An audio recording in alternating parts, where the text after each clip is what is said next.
Čau lidi, pokud máte stejně jako já rádi závodní auta, obecně okruhy nebo okruhové jízdy, tak asi toužíte po autech jako je třeba 914 GT3 RS. Nicméně ne vždycky se na tyhle auta podaří dosáhnout, nebo tím teprve spějeme. A v dnešním díle vám chci ukázat, že existují i levnější volby, jak se dostat k pořádnému okruhovému autu. Tak jdeme na to.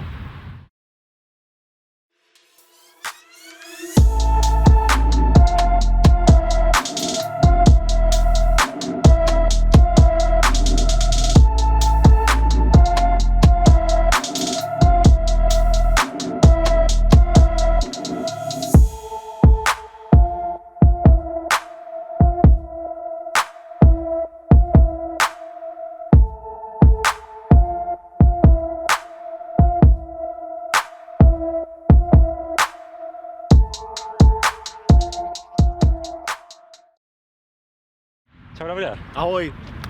Tak prosím tě, mě by zajímalo, proč jsi vybral zrovna Clio.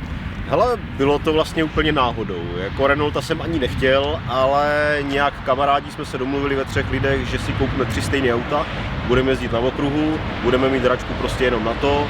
No a dopadlo to tak, že jsem na to sám, kamarádi už Clio nemají a já to tak nějak začal objevovat. Takže přišel jsem k tomu úplně náhodou, ale čas ukázal, že auto víceméně funguje skvěle, má rychlost a nestojí to úplně nejvíc peněz. Jo. Takže ideální technika, na to se jít bavit o víkendu. Takže na seznamu teda bylo víc aut, nebo zvažoval jsi nějakou konkurenci jinou? Žádná jiná konkurence v nábě nebyla, když tak by to mělo pohon asi na zadek, takže z předokolek bylo tohle zajímavý a vyhrálo to jenom díky tomu, že to bylo Clio bez ABS, ESP a ničeho. Takže je to vlastně turistický auto. Žádná Honda tam třeba nebyla na nic takového. Honda nesmí do domu. Jo, jasný. No a co bys nám teda pověděl o té kapovce, když jsme se bavili jenom o sérovém autě, tak co ta kapovka má navíc oproti klasický 172? Hele, takže je to kapovka, to znamená, bylo jich vyrobený 3000 pro homologaci továrního pohárového závodění. Takže aby to auto nemělo nic navíc, tak mu oddělali to ESP, oddělali mu ABS, oddělali mu xenony, veškerou komfortní výbavu, klimatizace byla za příplatek, dešťák to nemá, kožený sedačky a tak, takže se jim povedlo uspořit asi nějakých 110 kg. A výsledná prodejní váha tady toho auta byla 1021 kg bez klimatizace, což je o nějakých 30 kg méně než je nejlehčí fáze 1 a o nějakých 120 kg méně než je konkurenční jako stejná 172, která se podávala tady u nás. Jo, takže to je vlastně ta fáze 2, teda jenom jsme to uvedli. Je to fáze 2. Pak byla ještě vlastně jakoby dá se říct fáze 3, neboli 182, že jo? Dá se říct. A to poznáme podle těch výfuků vlastně. No a pro Evropu se ta kapovka teda nedělala? Pro Evropu se kapovka nedělala, oni to homologovali v Anglii, těch 3000 aut, takže do Evropy se to dostalo jenom v omezených sériích a to bylo 500 kusů Ragnoty a asi 300 kusů PS2 edice ve Francii, o které se to ale moc neví. Takže těch aut je relativně málo a v té Anglii víceméně nejvíc a tam na tom vyrostla ta základna Renault Sportu a oni tam s tím závodí doteď, takže to auto si tam vyšlapalo velkou cestičku do Evropy. Jo, takže dá se říct vlastně teďka bez nadsázky, že ta kapovka je něco jak třeba GT3 RS od Porsche, nebo ten rozsah těch změn tam je podobný. Teď neříkám, že to je konkurence pro to auto, určitě ale v dnešní době nikdo už takhle odlehčený auto bez komfortní výbavy a tak nevyrobí. Nikdo nevyrobí Clio, který by vážilo prostě o 100 kg a víc míň než stávající prodejní verze. Takže v tomhle je to určitě docela hardcore. Jo, to je něco pro mě. No a v tom případě teda to auto je hodně upravený, tak mohl bych říct třeba k těm úpravám, co všechno tam, nebo takhle, já se většinou ptám, co je upravený, ale tady by možná bylo rychlejší říct, co je sériový. Co je sériový, takže víceméně sériový je motor, převodovka a všechno pohonný ústroj. Dá se říct to, co obvykle je na upravených autech drahý, tak tady měl zůstat levný. Jo. Takže aby se nedávali velký peníze do motoru, do vaček, do hlavy, do pístů, do kliky, do ničeho takového, tak to je zcela sériový. A všechno okolo je upravený. Dá se říct neupravený, ale hodně odmontovaný. Cokoliv v tom autě nemuselo být, tam není. Jo. Takže se odnosilo, co šlo. Kolem motoru se oddělalo hodně nepotřebných věcí, všechny věci jako posilovač, klimatizační kompresor, že tady tohle byla teda verze, která měla příplatkovou klimu v té Anglii. A kromě teda těch největších zásahů, což na tom motoru, což byly ty 2 kompresory pryč, se teda změnil strašně rozvodový řemen, hodně se to zkrátilo dal se altit volnoběžkou, aby se ten motor tak netrápil. Udělalo se to, šlo, no a potom už bylo na snadě mu otevřít výfuk a sádí. Takže dostalo to výfuk 182, takže 4.2.1, zlepšil se průběh středního pásma, lehce to sebralo špičku, ale to tak je. A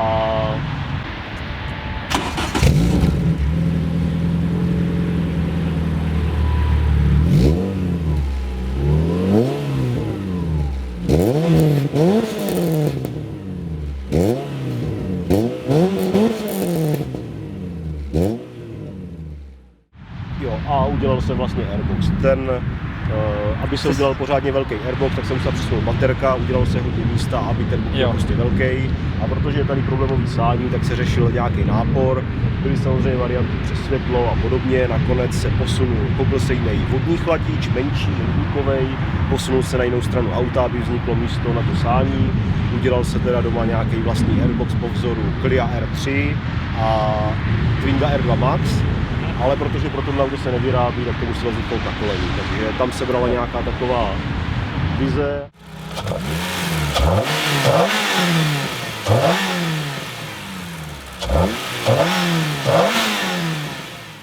A zbytek, co se úprav toho auta týče, je vyloženě od Renault Sportu, protože Renault ke každému skoro svému autu vydává příručku, kde jsou rozepsané díly, všechny momenty utahovací, všechny tyhle ty věci.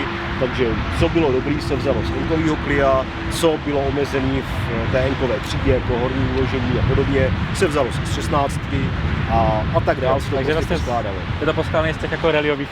Je to víceméně postavený hodně jako rallyový auto, i třeba prostě brzdy jsou z Twinga, šotolinová verze, ať už držáky, tak třmeny, kotouče se jedou 280 v sérii a víceméně je to skoro levnější, než používat pořádný destičky do sériového třmenu. Ale celý se to stavilo tak, jak to Renault vymyslel, použilo se to, co se nám líbilo a víceméně nic není úplně takový vývoj na kolení, všechno se kopíruje, vyzkoušená motorsport věc. Jo, takže když byste teďka řekl, kolik to auto třeba váží, ještě když to máš takhle vykuchaný? Takhle vykuchaný, ono není teda úplně vykuchaný, pořád jsou tam nějaký kila, který by šli sundat dolů, ale takhle, když to vypadá relativně jako auto, tak to má nějakých 930 kg. Tak to je hodně lehké. A řekněme, že 890 by se dalo udělat.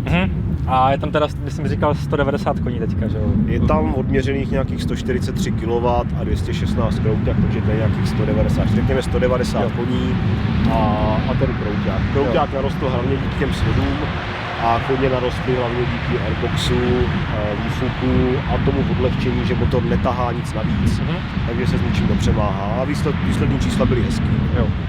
No a ještě mě zajímalo, jakož točíme díl, jak si postavit levný závodní auto, tak na kolik to třeba vyjde, nebo to se těžko samozřejmě říká, ale tak za kolik třeba skoupil to základní Clio? Ale základní Clio stálo 44 000. Tak to je šílený. Ale je potřeba to vzít tak, že na to Clio jsou fakt docela dost levný díly. Motor nemá téměř žádnou hodnotu a prodávají se zcela běžně prostě do 20 000. Převodovka řekněme 10 a dá se za 18 koupit nová v Renaultu nepasovaná. Aha. Spojka, ještě furt teďka, jako pořád. Spojka stojí 2300. Aha. No, takže víceméně super. Nemusí se prostě řešit na tom dvouře, je to 2 litr, tak nemusíš do začátku řešit polosy, nemusíš víceméně řešit brzdy, nemusíš řešit nic takového. To auto je docela dost nachystaný. A dá se šáhnout do toho, co Renault vymyslel, takže... Jo. A myslím, že jsi vlastně říkal, že ten podvozek skupoval taky rallyový, nějaký repasovaný. Nebyl repasovaný, ale tím, že se s tím autem hodně závodilo, jako obecně dá se říct, že skoro každý rallyový jezdec velkého jména se s takovým autem ve svých juniorských letech potkal. Jezdilo se s tím hodně, dokonce ty díly, které Renault nepoužil, tak se potom převedly na Dacia Logan Cup a podobně v Rumunsku, takže na tomhle podvozku a tak jezdila, nebo ještě jezdí doteď rumunská odnož Renault Sportu. Aha. Tak se dá po Evropě najít spousta zbylých dílů za hodně málo peněz. Takže třeba tady teď to jezdí na N-kovým podvozku, který je přímo Renault Sport Bilstein.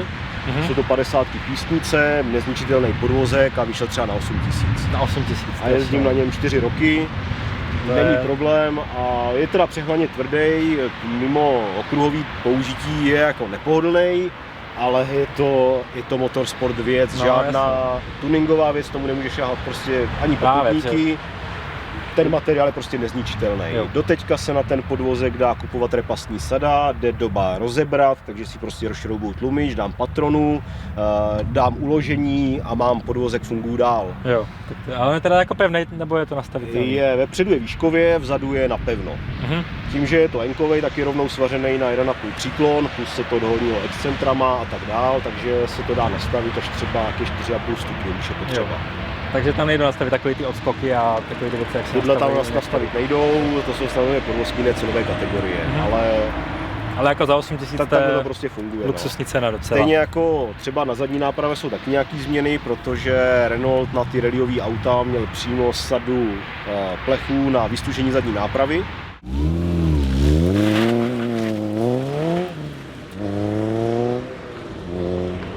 Takže se to na obou stranách zesílilo tak, aby to při velkém zatížení neměnilo příklon vzadu a bylo to o něco pevnější. No a protože stabilizátor má Clio samo o sobě vpředu tak pevný, že se ani nedělá v náhradě silnější. Navíc ten tvrdý tlumič skoro supluje funkci stabilizátoru, takže to auto funguje neskutečně, nenaklání se. A přestože jsme zachovali rallyovou výšku, nezakloněný ramena a podobně, tak to auto má velmi nízký těžiště a chová se fakt pěkně při zemi. Jo. No já to teda po lidech většinou nechci, ale kdybychom měli říct teda jako celkovou cenu toho auta, jako tady vidíme, tak kolik by to tak třeba bylo? Vlastně asi blbě bude odhadovat, ale tak když bys tak... Něco spočítaný máme, ale je to za 4-5 let, všechno to se do auta nenosilo, včetně startovní na závodech a tak. Takže když bych to měl odečíst a nebral třeba kolik jsem projezdil jenom v pneumatikách a tady v těchto věcech, tak si myslím, že úplně reálně v tomto stavu se to auto dá postavit za třeba 150 000. Tak to je pecka. S tím, že bude mít nový motor, bude prostě podepasy, bude to obutý, bude to opodvozkovaný, obržděný, budou v tom sedačky a bude to auto funkční, protože se to hodně používá v té Anglii, tak tam je to velká studnice nápadů, velká studnice toho, kde od čeho se dá čerpat geometrie. I když jsou problémy, dá se prostě od lidí tam to vyřešit, takže není to o tom, že si to člověk musí vymyslet sám, všechno se dá vyčíst. Takže si sedne k internetu a vyloženě doma na koleni zjistí, jaký setup potřebuje, co s tím bude jezdit, vyčte si, zeptá se a jde na to. Tak to je teda bomba, ale jako 150 000. Jenom abyste měli představu, jak to je funkční auto, tak David by nám teďka mohl říct nějaký časy, co jezdí. Třeba v Brně nebo tady v Mítě, kde jsme dneska. V Brně jsem se dostal na nějakých 2,32. V Mítě, tak tam se to odhaduje špatně, tam je to vždycky podle podnebí a tak, řekněme obě šikany se jezdí kolem 56, lehce pod 56. Jo. V Mostě jsem byl párkrát a nejel jsem teda na úplně pneumatikách v nejlepším stavu, ale jezdilo se kolem 1,58, 57. Takže něco takového a dál asi není moc třeba. To si myslím, že bohatě stačí a to všechno s takhle levným autem. No? Přesně tak, je to zábava s takovýmhle autem honit supersporty, skoro se dá říct, nebo více sportovní auta a navíc tady, co si člověk neoddře, tak to nemá. Tím, že mu nepomůže ABS, nepomůže mu ESP, nepomůže mu nikdo, tak si to musí vyrobit sám. Jo, je to o řidiči hlavně. Je to o řidiči, to auto není záludný, ale nepodrží vás v krizové situaci, musíte si to uřídit. Jo. A co týče teda ještě údržby nebo nějakého servisu, tak je to náročné auto na údržbu, nebo? Není to náročné auto na údržbu, řekněme, že za rok najedu 5-6 tisíc okruhových kilometrů a 4 roky jedu klidně jeden motor, jednu převodovku, takže spíš, protože těch motorů mám víc, což se tak nějak za ty roky nastřádalo, tak spíš je to taková kontrola předběžná, že se prostě jednou za čas nebo vypouští se z toho volej skoro po každém velkém ježdění, změří se tlaky, když se nám něco nezdá, tak se do něj radši podíváme, než se celý rozletí. Jo, jasně. Takže údržba víceméně malá, dá se říct jenom spotřební věci, vyloženě spotřební věci. Tak to je super. Tak jo lidi, to bylo ke Clio a teď se jdeme projet.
Tak jo lidi, to byl onboard z jízdy na okruhu ve Vysokém Mýtě, díky moc, že jste se koukali. To auto je opravdu úžasné, myslím si, že by to mohlo být moje další auto. A hodně mě překvapilo, jak silný to má střed. Na to, že to je atmosférický motor, tak to auto opravdu táhne pěkně už tak od 4000 otáček, což mě opravdu překvapilo. A jinak funguje opravdu perfektně, myslím si, že ty časy jsou toho důkazem. A díky moc, že jste se koukali, a pokud ještě neodebíráte můj kanál, tak ho odebírejte, dejte like na video, dejte teda odběr a sledujte mě i na Instagramu, protože spousty dalších videí přijdou a budou tam ještě rychlejší auta než je tohle. Tak se těšte a mějte se hezky. Čau.